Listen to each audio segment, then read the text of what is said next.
À Saint-Raphaël, dans le Var, Christiane, Martine et Josie s'entraînent au golf 3 fois par semaine.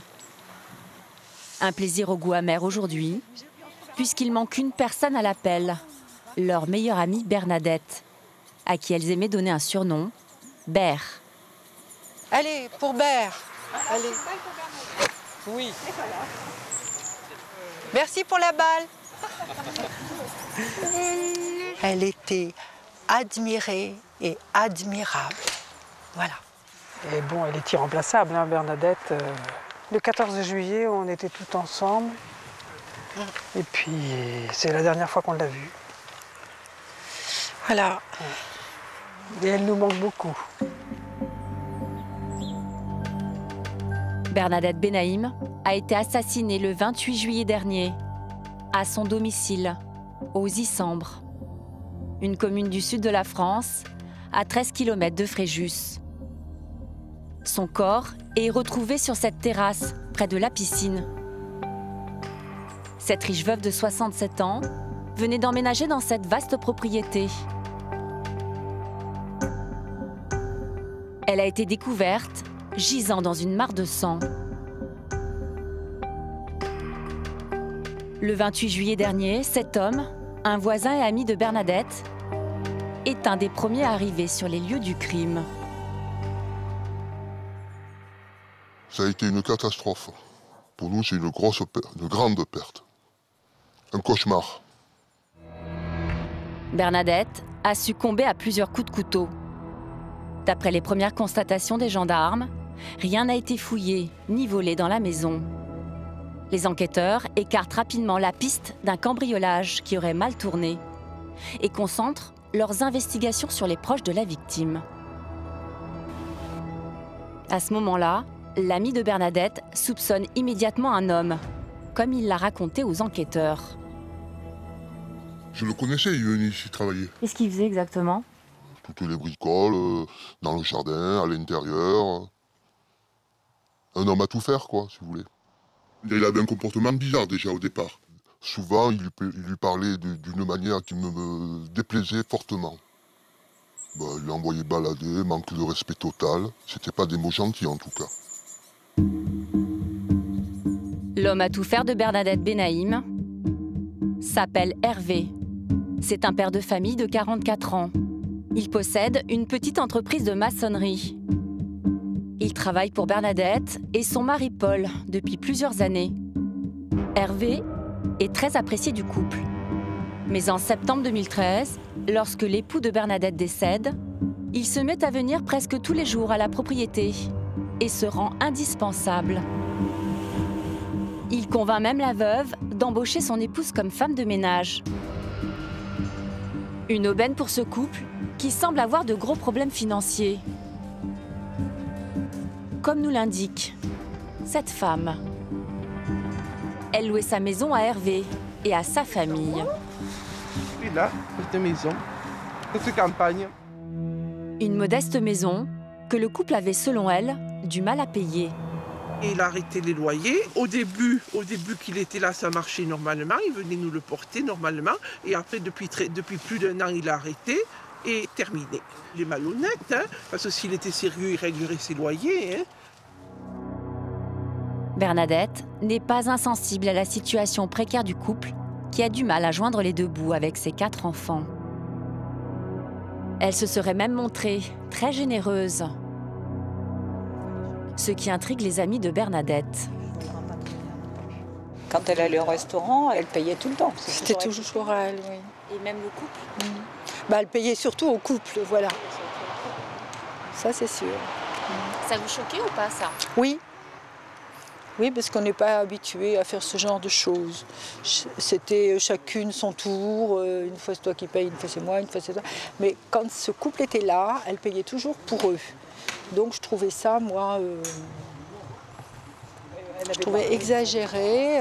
Tu peux très bien faire plaisir à quelqu'un, mais pas à chaque fois faire plaisir à ces mêmes personnes. Vous pensez qu'ils en ont abusé? Oui, beaucoup, oui. Bernadette entretenait-elle ce couple? Quelle relation avait-elle réellement avec Hervé? Quelques mois avant le drame, l'employeur et l'employé étaient devenus des amants. À l'époque, cette liaison secrète n'échappe pas à l'entourage de la veuve. On savait des choses, hein, bien sûr. Oui, Non, bah, on va pas le dire. Pas pour ça qu'on le...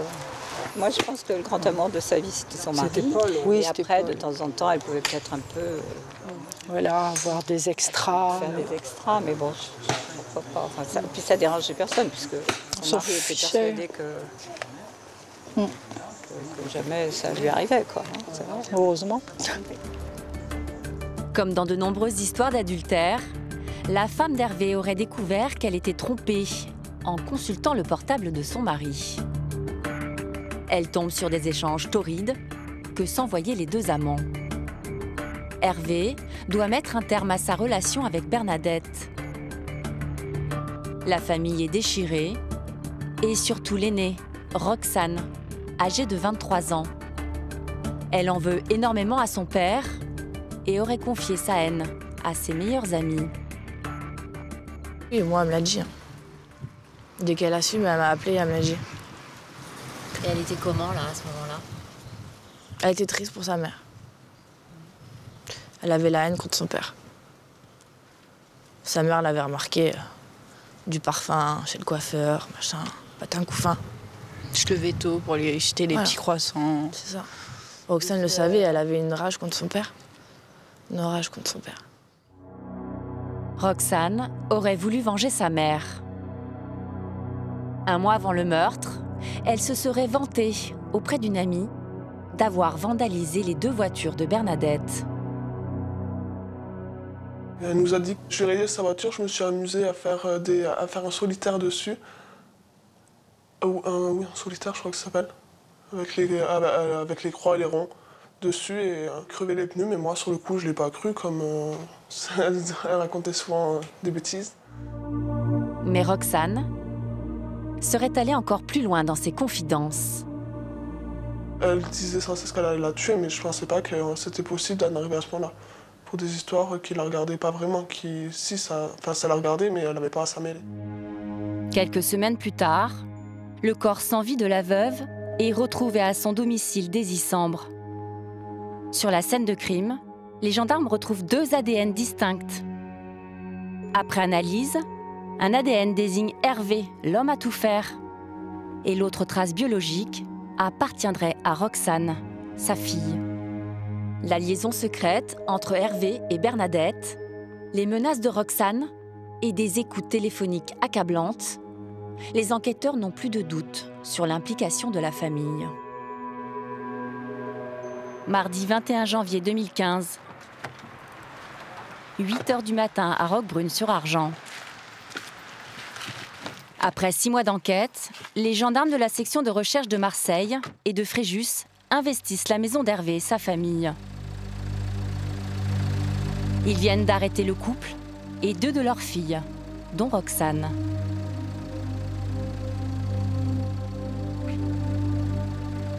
Selon les premiers éléments de l'enquête, la victime aurait été tuée à l'aide d'un couteau de 25 cm. Ils perquisitionnent les lieux, mais l'arme du crime reste introuvable. La famille est placée en garde à vue à Fréjus. Au bout de 20 heures d'interrogatoire, la sœur cadette craque. Elle désigne son père et sa sœur Roxane comme les meurtriers de Bernadette. Elle raconte cette fameuse nuit du 28 juillet 2014. Dans la nuit, vers 2h du matin, Hervé et Roxane seraient partis en scooter, direction les Aisy-Sambre. Arrivés à la propriété, ils auraient allumé des feux avec des morceaux de sopalin pour faire croire à un incendie. Bernadette serait sortie sur sa terrasse, les aurait surpris. C'est alors qu'Hervé l'aurait poignardée dans le dos. La cadette raconte qu'ensuite, Roxane aurait porté les derniers coups au niveau de la nuque. Le père confirme ce scénario aux gendarmes, mais nie l'implication de sa fille dans le meurtre. Qui dit vrai? Quel rôle aurait joué Roxane? Le juge d'instruction décide de mettre en examen la jeune femme et son père pour assassinat. tous les deux sont placés en détention provisoire. Un choc pour les amis de Roxane, qui ne veulent pas croire que la jeune femme ait pu commettre un tel acte. Pour moi, personnellement, elle est manipulée.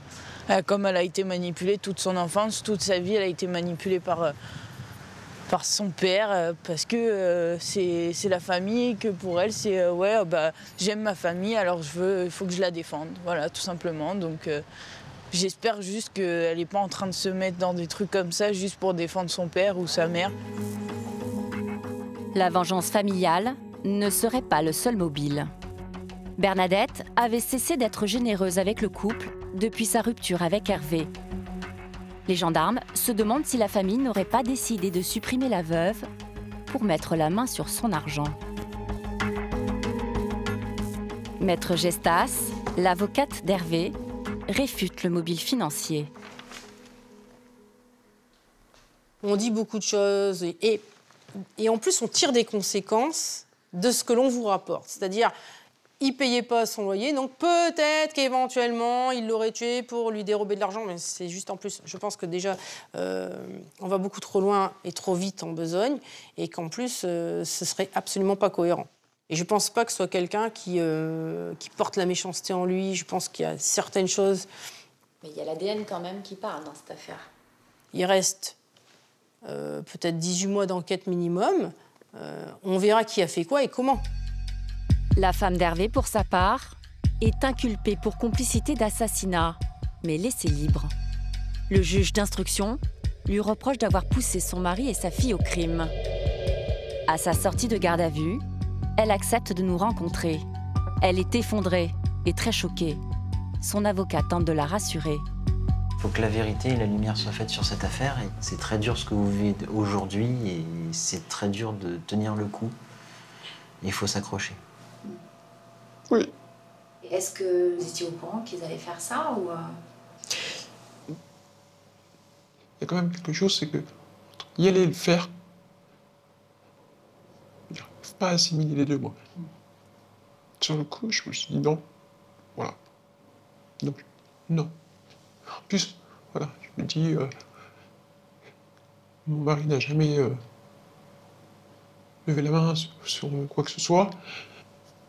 Ma fille, elle travaille beaucoup, mais franchement, vous la voyez, quoi, c'est pas possible. On était une famille, même maîtresse de mon mari nous appelait la famille Ingalls. On était quand même câlin, fusionnel, partage énormément de choses, même trop même avec les enfants, trop avec tout. Là, on était vraiment mais à la noyau dur. L'instruction est toujours en cours pour définir le rôle de chacun. S'ils sont renvoyés devant une cour d'assises, Hervé et sa fille risquent la réclusion criminelle à perpétuité pour l'assassinat de Bernadette Benaïm.